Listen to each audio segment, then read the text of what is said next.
Well, I'm tired. Hands are filthy. Part number 2, I had my video earlier today. Show you what we did. Look at my teamwork. What you doing, Kinsley? Getting out those onions? You're doing a great job. Alrighty. So we are removing that garden box.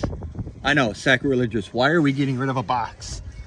Well, short answer is we don't need it.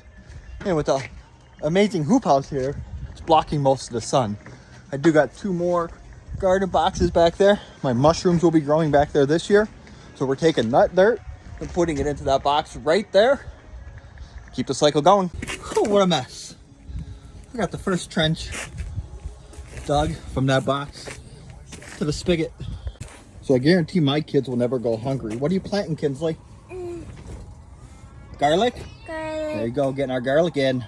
And there we go.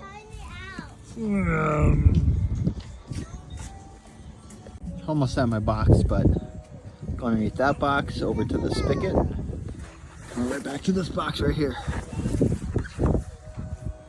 Alrighty, so from there, all the way down to this garden bed, my first spigot in, then down there, pick up, 1 goes into that box, Y out, 2 going into these boxes, 1 there, 1 to feed both of those.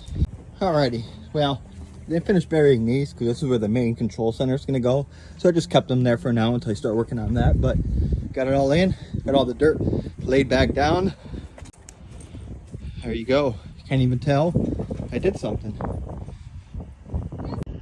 Yeah, right. It looks like I exploded my backyard, all this dirt all over the place.